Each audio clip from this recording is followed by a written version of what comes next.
let's talk about the scripting data source. We're here in the design panel. I have a bar chart set up, and it's using this bar chart data source. Now we take a look in the preview panel. You see that there's a problem. There appears to be a timestamp column in my data source. This timestamp column showing up on my chart, and it's making it difficult to see the other values. I'm going to head back to the data panel. Now we could alter the bar chart data source so that it doesn't return the timestamp column. The problem with that, though, is what if I'm using that elsewhere? Say there's a table in my report, and I'm using that timestamp column. And we don't want to create a new query data source because that's inefficient to have two queries running at the same time, getting mostly the same data. Our alternative is to use a scripting data source. So we'll go up to the plus icon here. We'll go down and click on scripting.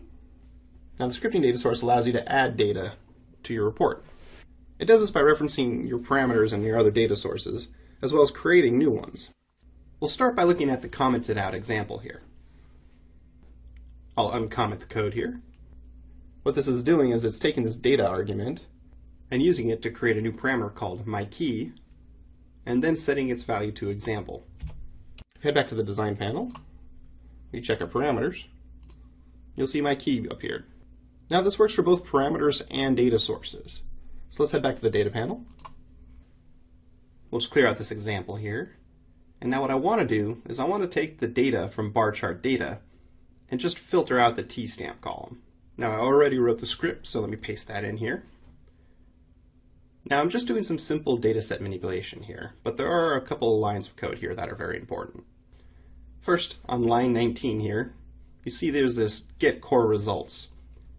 This is what's getting the data from the bar chart data source. Now this get core results is only going to work with a query data source. If you're using a static CSV, then just remove the get core results.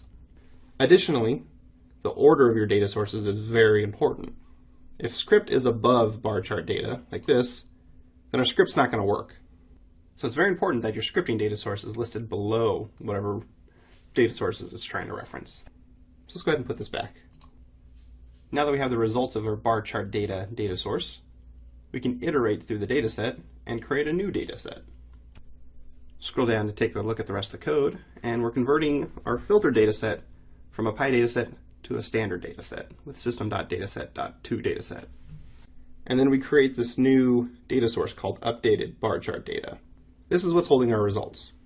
So if we head back to the design panel and we expand our data sources, you see updated bar chart data is in here. So let's drop a new bar chart down onto our report. We'll set the data key with this updated bar chart data.